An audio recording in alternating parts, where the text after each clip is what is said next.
Telugu Desam party విజయాన్ని ఎవరూ అడ్డుకోలేరని ముఖ్యమంత్రి చంద్రబాబు విశ్వాసం వ్యక్తం చేశారు.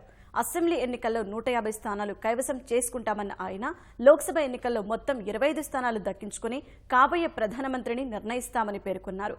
మోదీ, కేసీఆర్, జగన్ కుట్రలను తిప్పికొడతామన్న చంద్రబాబు పోలింగ్ జరిగే వరకు తెలుగుదేశం కార్యకర్తలు నిరంతరం అప్రమత్తంగా ఉండి సైనికుల్లా పనిచేయాలని ప్రచార సభల్లో సూచించారు.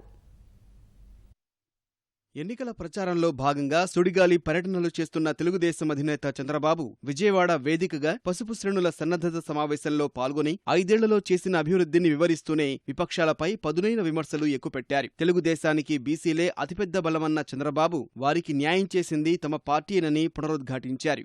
తెలుగుదేశం పార్టీకి బీసీలు వెన్నెముక, అందుకే నేను ఆలోచించాను, పెద్ద పీట వేయాలనుకున్నాను. జై హో బీసీ పెట్టాం, ఆదరణ 2 పెట్టాం, ఆధునిక పనిముట్లు ఇప్పించాం, 25 కార్పొరేషన్లు బీసీలకేసి ఒక ప్రత్యేకమైన వర్గంగా ట్రీట్ చేసి పూర్తిగా బీసీలకు అండగా ఉంటారని మరొకసారి మీ అందరికీ హామీ ఇస్తున్నా. దేశంలో ఎక్కడా జరగల, ఎవరూ చేయనంత ఆదరణ ఇచ్చాం. ఎస్సీలను ఆదుకున్నాం, ఎస్టీలను ఆదుకున్నాం. జగ్జీవన్ రామ్ జ్యోతి కింద 100 యూనిట్లు కరెంటు ఉచితంగా ఇచ్చాం.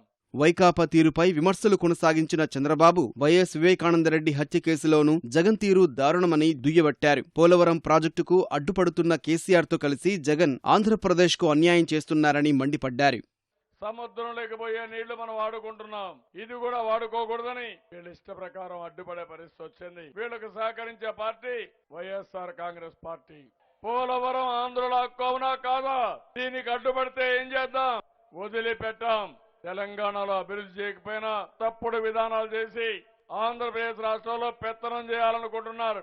నేను అడుగుతున్నా, ఏమీ చేయని వాళ్ళు మన ఆస్తులు కొట్టేసి మన మీద పెత్తనం చేయాలనుకుంటే మనం కష్టపడి ఇంత శ్రమ చేసి మళ్లీ స్థిరపడే సమయంలో మనం ఎంత సంఘీభావంతో ఉండాలని ఆలోచించాలి. ఎన్ని కుతంత్రాలు చేసినా, తెలంగాణ నుంచి ఎంత డబ్బులు పంపించినా ఇక్కడ వీళ్ళ ఆటలు సాగవని మరొకసారి మీ అందరికీ విజ్ఞప్తి చేస్తున్నా. తెలంగాణలో మనం అభివృద్ధి చేసి మనల్ని బయట పంపించి ఇక్కడ కష్టపడతా ఉంటే అడ్డుకోవాలని ప్రయత్నం చేస్తున్నారు. బర్త్డే గిఫ్ట్లు ఇస్తామని బెదిరిస్తున్నారు. ఆర్థిక మూలాలను పెట్టుకుని హైదరాబాద్ లో ఆస్తులుంటే వాళ్ళ ఆస్తులపైన దాడులు చేసే పరిస్థితికి వచ్చారు. ఈ సమయంలో ఆంధ్రప్రదేశ్ పౌరుషం బయట రావాలి. ఒక్క ఓటు వైఎస్ఆర్ కాంగ్రెస్ పార్టీకి వేసినా ఆ ఓటు నరేంద్ర మోడీ, కేసీఆర్ ఖాతాలో పడుతుందనే విషయం మీరు చెప్పాల్సిన అవసరం ఉంది. తెలంగాణలో తెరాస వైఖరిని ఎండగట్టిన చంద్రబాబు ఏపీలో 25 పార్లమెంటు స్థానాలు గెలిచి దేశంలో ఎవరు ప్రధాని కావాలో నిర్ణయిస్తామని చెప్పారు. అక్కడ తెలంగాణలో 88 సీట్లు గెలిచారు. మన వాళ్ళు 2 గెలిస్తే ఒకరిని తీసుకున్నారు, కాంగ్రెస్ వాళ్ళు లాగేసుకున్నారు. అక్కడ ఏదో ప్రత్యామ్నాయం అయినట్టు 16 అసెంబ్లీ పార్లమెంట్లు మేమే గెలుస్తామని, ఆ 16తో దేశంలో చక్రం తిప్పుతామని విర్రవీగే పరిస్థితికి వచ్చారు.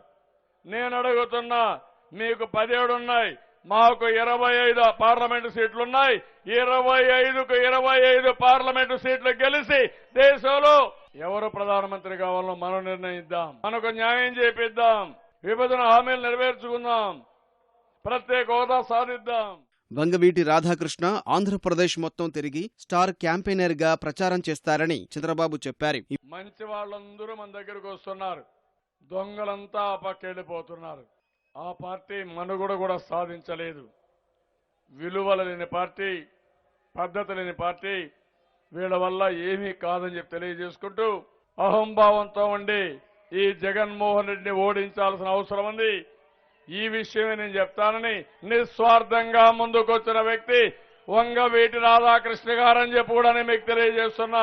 వంగవీటి రాధాకృష్ణ గారిని కూడా స్టార్ క్యాంపెయినర్ కింద రాష్ట్రం అంతా వారు పనిచేయడానికి సిద్ధంగా ఉన్నారు. వారి సేవలు ఉపయోగించుకుంటాం. మా నాన్న ఏ ఆశయాల కోసం అయితే పోరాడాడో ఆ ఆశయ సాధన కోసం చేస్తా ఉన్నారు. తప్పకుండా వారి సేవలు ఈ రాష్ట్రానికి అవసరం, మన పార్టీకి అవసరం. తప్పకుండా వారి సేవలు ఉపయోగించుకొని వారిని ఏ విధంగా గౌరవించాలో పార్టీ గౌరవిస్తామని మరొకసారి ఈ సభా సందర్భంగా మీ అందరికీ హామీ ఇస్తున్నా. ఇవాళ అనంతపురం, కర్నూలు జిల్లాల్లో చంద్రబాబు ప్రచారం చేయనున్నారు.